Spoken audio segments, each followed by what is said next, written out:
sesat di muka bumi adalah orang-orang yang berdoa meminta kepada selain Allah. Kenapa mereka masih minta? Di Indonesia ini masih banyak nggak orang yang berdoa meminta kepada selain Allah? Banyak. Mereka datang ke kubur-kubur yang dianggap kubur wali songo, dan kuburan yang dianggap keramat oleh mereka, kuburan yang kata mereka mengandung barokah. Nggak ada dalam Islam kuburan yang keramat, kuburan mengandung barokah, nggak ada di muka bumi, tidak ada sama sekali, nggak ada. Kemudian mereka datang ke sana. Seandainya mereka orang soleh, betul orang soleh, nggak bisa mereka mengabulkan doa, nggak bisa. Mereka mendengar pun nggak bisa. Seandainya mereka mendengar kata Allah, nggak bisa menjawab. Kan di sini Allah sebutkan di sini, "Mala yastajibu lahu ilaihi", nggak bisa menjawab, nggak bisa mengabulkan sampai hari kiamat.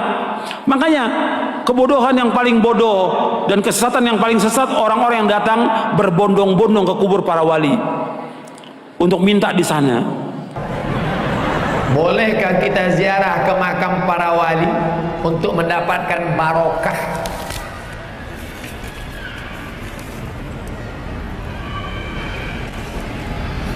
Ada barokah Nabi. Makanya Asma binti Abi Bakar mengambil kirbah bekas tempat air minum Nabi, disimpannya di rumah. Kalau anaknya demam, dia tuang air ke dalam, lalu air yang lalu lewat di bekas tempat minum Nabi diminum ke anak. Itu yang disebut dengan ngalap barokah. Ada barokah rambut Nabi. Ketika Khalid bin Walid kehilangan peci, peci saya mana? Peci saya mana? Sahabat yang lain, ngapain kamu nyari peci? Peci banyak jualan di pasar. Bukan masalah pecinya, tapi ada rambut Nabi di dalam. Barokah rambut Nabi. Ada barokah tempat. Kenapa mesti sholat di dekat Ka'bah, Masjidil Haram? Kenapa mesti sholat di Taman Raudhah? Barokah tempat ada, barokah orang ada. Nah, wali-wali Allah itu apakah ada keberkahan? Ya, di antaranya Syekh Abdul Qadir Al-Jilani. Jadi kalau ada orang bertawassul kepada Allah dengan wali-wali Allah, dalam kitab Al-Mawsu'ah As-Yusufiyah fi Adillatis Sufiyah, ulama dari Damaskus Suriah, orang yang berdoa di makam para wali tidak menyembah kubur, bukan menjadikan kubur sebagai berhala, tapi mereka bertawassul kepada Allah dengan berkah kedudukan seorang wali di hadapan Allah. Syekh Abdul Qadir Al-Jilani salah satu wali Allah yang diberikan rekomendasi oleh imam ahli hadis ahli fiqih dari kalangan mazhab Syafi'i. Imam An-Nawawi mengatakan Imam Syekh Abdul Qadir Al-Jilani di antara ulama wali Allah yang diberikan keutamaan-keutamaan. Maka kalau ada orang yang bertawassul kepada Allah, ya Allah, aku memohon kepada Engkau berkat kemuliaan Syekh Abdul Qadir Jailani. Bukan dia meminta kepada manusia. Tidak ada orang minta, hai Syekh Abdul Qadir Jailani, tolonglah permudah jodoh saya. Gak ada. Bukan minta sama dia, minta kepada Allah berkat kemuliaan, barokah kemuliaan. Ada barokah Al-Quran, ada barokah orang soleh, ada barokah Nabi, ada barokah tempat. Dan kita selalu meminta barokah. Kalau makan, yang diminta barokahnya, Allahumma barik lana fima razaqtana wa qina azabannar. Orang menikah, yang didoakan barokahnya, barakallahu lakuma wa baraka alaikuma wa jama'a bainakuma fi khair. Anak akikah, yang didoakan barokahnya, barakallahu laka fil mauhub wa syakartal wahib wa ruzikta birruh wa balagha asyuddahu. Makanya doa kita, Allahumma inna nas'aluka salamatan fid din wa afiatan fil jasad wa ziyadatan fil ilmi. Tapi ketika minta rezeki, wa barakatan fil rizqi, minta barakah. Jadi dalam istilah ngalap barokah, maka diajarkan. Apa kitab yang paling lengkap tentang ini Pak Ustaz? Ditulis oleh Syekh Abdullah bin Siddiq Al-Ghumari tentang berziarah ke makam para wali dan orang-orang soleh, bukan meminta kepada mereka, meminta kepada Allah dengan kedudukan mereka. Mudah-mudahan kita selalu mendapatkan berkah, insyaallah. Amin. Ini Bu ya, waktu saya ziarah ke Sunan Gunung Jati tuh ya, ada orang berdoa Terus orang berdoanya tuh keras-keras. Begini bunyinya tuh Buya.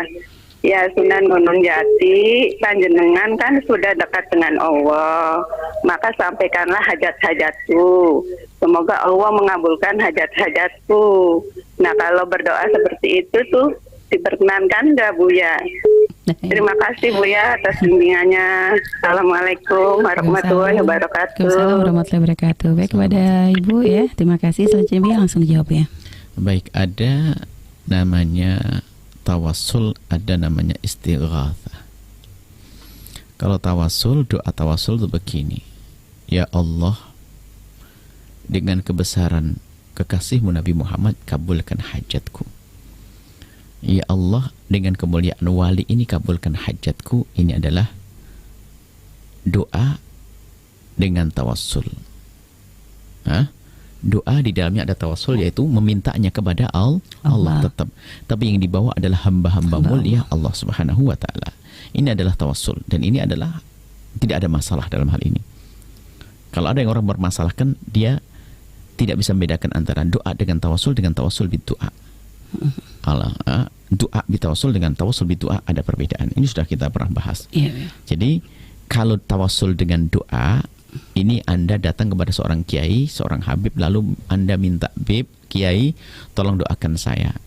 Padahal Anda juga bisa minta langsung kepada Allah. Cuman karena Anda khusnudon dengan orang tersebut, maka Anda minta kepada orang tersebut agar mendoakan Anda, dan dia masih hidup. Baik, adapun doa bitawassul adalah di dalam doa Anda ada tawassulnya, yaitu Anda memohon kepada Allah, Allahumma inni atawassal ilaika binabiyyika nabiyyi rahmah, yang diajarkan Nabi, Allah aku anni atawajjahu ilaika, ya Allah inni atawajjahu ilaika, ya Allah aku menghadap kepadamu, binabiyyika nabiyyi rahmah, dengan Nabi rahmat. Jadi mintanya kepada Allah, lalu membawa sesuatu yang dicintai oleh Allah agar permohonannya dikabul oleh Allah. Termasuk kisah 3 orang yang tersekap dalam gua dalam hadis Bukhari adalah mintanya kepada Allah, membawa sesuatu yang dicintai oleh Allah, itu amal soleh dan orang soleh. Nah, kalau dalam Imam Bukhari di dalam bab sholat istisqa adalah juga tawassulnya sahabat Nabi dengan bi'ammi nabiyika, dengan pamannya Rasulullah SAW, Abbas. Nah, baik, ini adalah doa dengan tawassul. Nah, bab istighatsah ini adalah meminta pertolongan kepada seseorang agar dimintakan kepada Allah. Kalau orang yang masih hidup jelas, nggak ada perbedaan. Misalnya apa? Tolong Ustaz, mintakan kepada Allah agar Allah membebaskan permasalahan saya. Sah. Itu masuk istighatsah. Jenis ini adalah minta apa? Termasuk jenis tawassul bidu'a. Akan tapi jika kita menghadap kepada orang meninggal dunia, lihat permintaannya. Misalnya, hei Sunan Gunung Jati, berikan saya harta, maka nggak dibenarkan. Berikan saya kekayaan, maka tidak dibenarkan. Ya Rasulullah, berikan kepada saya kekayaan, nggak dibenarkan. Bahkan bisa itu masuk wilayah menyetukan mintanya kepada orang meninggal dunia. Tapi kalau bunyinya, ya Rasulullah, kami punya masalah besar, mohonkan kepada Allah agar Allah menyelesaikan permasalahan saya. Siapa yang menyelesaikan masalah? Allah. Wahai para wali kekasih Allah, wahai para wali kekasih Allah, engkau dekat kepada Allah, maka mohonkan kepada Allah agar Allah menyelesaikan permasalahan saya. Ini jenis istighatsah yang orang sebagian mengatakan tidak diperkenankan karena kita menghindari langsung meminta kepada orang meninggal, biarpun pada akhirnya kepada Allah. Tapi hal ini ada contoh, hanya contoh. Jadi ini bisa masuk wilayah yang memang ini khilaf dalam hal ini, tapi jangan tergopoh-gopoh mengatakan hal seperti ini syirik. Karena adalah kisah, ada satu orang datang kepada Nabi dan di kubur Nabi mengatakan, ya Rasulullah, istasqi li ummatika. Imam Ibnu Katsir di dalam Bidayah Nihayahnya di tahun ke-17 mengisahkan tentang bagaimana orang datang ke kubur Nabi, lalu dia mengatakan, ya Rasulullah, Rasulullah sudah wafat, istasqi li ummatika fa innahum halaku. Ya Rasulullah, mintakan kepada Allah. Mintanya kepada siapa? Allah, bukan minta ke Rasulullah orang ini. Ya Rasul, istasqi, mintalah kepada Allah ya Rasulullah agar menurunkan hujan. Fa innahum qad halaku. Mereka telah punya masa ceklik, kering. Nah ini adalah riwayat yang menjadikan kita agar berhati-hati untuk mengatakan orang lain kafir. Jadi kalau Anda minta, wahai Sunan Gunung Jati, engkau dekat kepada Allah, maka mintakan kepada Allah agar Allah mengabulkan hajat kami. Maka menurut sebagian ulama ini adalah diperkenankan. Tapi kami tetap menghimbau adalah kalau kita menyebut orang soleh adalah bukan dengan istighotsah model ini, akan tapi kami menghimbau tetap dengan cara tawassul, doa bitawassul, ya Allah inni atawajjahu ilaika, ya Allah, maka dengan kebesaran sunan ini maka kabulkan hajatku. Nah ini adalah banyak orang begitu terkopoh-kopoh, sedikit mengatakan itu syirik, itu mengatakan bid'ah dan sebagainya, tanpa mencermati dan tanpa mengembalikan kepada ahlinya. Hanya menuduh saja, mengatakan, sehingga ada orang, jangankan istighotsah ini, yang tawasul saja, ada yang langsung mengatakan tawasul syirik. Bagaimana tawasul syirik? Nggak ada contohnya kok. Kemudian istighotsah sendiri bagaimana syirik? Nggak ada contohnya. Cuma masalah lebih utama bagaimana? Ada doa-doa yang diajarkan Nabi SAW, mintalah seperti yang diajarkan Nabi SAW. Adapun masalah kita minta kepada Nabi agar memohonkan kepada Allah, maka juga ada dalam riwayat. Ibnu Katsir sendiri meriwayatkan dan tidak sekali disebutkan. Kalau memang itu sebuah riwayat yang batil, bahkan Sayyidina Ibnu Katsir waktu menafsirkan satu firman Allah Subhanahu wa taala tentang pengampunan Allah Subhanahu wa taala melalui Nabi sallallahu alaihi wasallam, orang datang ke kubur Nabi sallallahu alaihi wasallam. Datang ke kubur Nabi dan mengatakan semacam itu. Ini adalah bab istighotsah. Yang enggak dibenarkan adalah wahai Gunung Jati, berikan kepadaku kekayaan. Ya Rasulullah, berikan saya kekayaan. Nah, ini enggak dibenarkan. Beda ya. Assalamualaikum warahmatullahi wabarakatuh. Bismillah, walhamdulillah, wassalatu wassalamu ala sayyidina Rasulillah Muhammad ibn Abdillah wa ala alihi wa sahbihi wa mawalah, amma ba'du. Saudara-saudara kaum muslimin dimanapun Anda berada, menurut keyakinan umat Islam, kematian itu bukan akhir segalanya. Kematian itu justru perpindahan dari satu situasi kehidupan pada situasi yang lain. Dengan berpindahnya ruh, keluarnya ruh dari jasad, tetapi sebenarnya tetap menjalani kehidupan yang disebut dengan kehidupan alam barzakh. Karena orang yang mati itu sebenarnya masih hidup, maka hukum-hukum kehidupan walaupun berbeda tetap berlaku bagi orang yang meninggal. Seperti interaksi tolong-menolong antara orang yang meninggal dan orang yang masih hidup. Karena itu orang yang masih hidup dianjurkan ziarah kubur, ziarah ke makam orang-orang yang meninggal itu. Dalam hadis Rasulullah SAW bersabda, kuntu nahaitukum an ziyaratil kubur fazuruha. Aku dulu melarang kamu ziarah kubur, sekarang kamu ziarahlah. Jadi ziarah kubur ini akhirnya oleh Rasulullah SAW diperintahkan. Cuma perintah ini hukumnya menjadi boleh. Dan hukum ziarah kubur ini oleh para ulama dibagi-bagi. Ada beberapa tujuan, ada 4 tujuan. Pertama, ziarah kubur tujuannya lil i'tibar, mengambil pelajaran dari orang yang meninggal. Kalau ziarah kubur tujuannya mengambil pelajaran, ini ziarah kubur ini bebas, baik kubur orang muslim maupun kubur orang kafir. Yang penting kita ziarah kubur.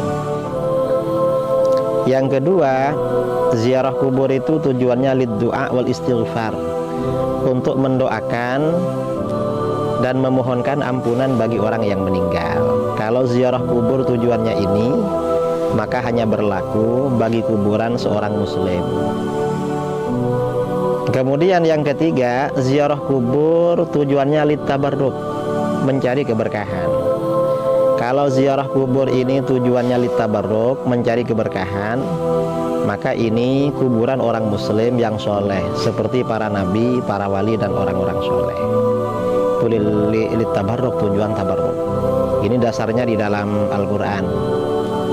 Yang keempat, tujuannya li'ada'il hukuk, untuk memenuhi kewajiban, menunaikan hak-hak orang yang meninggal, yaitu orang-orang di mana ketika mereka masih hidup kita harus silaturahmi, harus berkunjung kepada mereka seperti kerabat-kerabat, orang tua, guru-guru. Maka setelah meninggal pun kita juga berkunjung kepada mereka. Ini tujuan ziarah kubur. Jadi ziarah kubur itu ada 4. Dan bukti bahwa orang yang meninggal itu sebenarnya ada interaksi dengan orang yang masih hidup. Dalam hadis sahih riwayat Imam Ibnu Abdil Bar Al-Qurtubi, juga riwayat Abdul Haq dari Ibnu Abbas radhiyallahu anhuma, Rasulullah sallallahu alaihi wasallam bersabda, "La yamurru ahadukum ala qabri akhihil mu'min kana ya'rifuhu fid dunya fayusallimu alaihi illa arafahu wa radda alaihi salam." Tidaklah salah seorang kamu melewati kuburan saudaramu yang beriman, yang kenal ketika di dunia, lalu kamu ucapkan salam kepadanya, kecuali dia membalas salam kamu dan mengenal kamu dan membalas salam kamu. Artinya apa? Antara orang yang meninggal dengan orang yang masih hidup itu ada interaksi. Nah, kemudian ziarah kubur pada orang-orang yang mencintai kita atau kita cintai ketika di dunia, seperti orang tua, kerabat, guru-guru. Maka ada sebuah hadis sabda Rasulullah sallallahu alaihi wasallam, "Ana summa yakunul mayyitu fil qabri idza zarahu man kana yuhibbuhu fid dunya." Paling senangnya orang mati di alam kubur itu ketika dikunjungi oleh orang yang ia cintai ketika di dunia. Artinya orang-orang ketika di dunia senang kita kunjungi, setelah wafat juga senang kita kunjungi. Ini ziarah kubur, saudara. Karenanya tidak ada alasan bagi orang beriman untuk tidak ziarah kubur. Paling enggak kalau kuburan itu kuburannya orang kafir, kita ziarah kubur untuk mengambil pelajaran dari kematian. Kalau kuburan itu kuburannya orang mukmin, maka bisa lebih dari itu, apalagi kuburannya orang soleh. Karenanya kalau kita ziarah ke makam Rasulullah SAW, makam para wali, orang-orang soleh, tujuannya ada 4. Mengambil pelajaran dari kematian, kemudian juga mendoakan beliau-beliau, kemudian tabarruk, kita berdoa di situ agar hajat-hajat kita dimudahkan oleh Allah, kemudian juga menunaikan kewajiban kepada beliau-beliau, di mana seandainya mereka masih hidup, kita berkewajiban berhak berziarah kepada mereka. Ini ziarah kubur. Nah, sebagian orang-orang Wahabi yang mengatakan ziarah kubur katanya bid'ah itu tidak betul. Kadang-kadang mereka bilang ziarah kubur hari raya gak boleh. Gak betul juga. Perintah ziarah kubur itu sifatnya mutlak kapan saja. Saya kira itu ya yang perlu kita bicarakan dalam kajian pendek ini. Mudah-mudahan bermanfaat. Dari saya, assalamualaikum warahmatullahi wabarakatuh.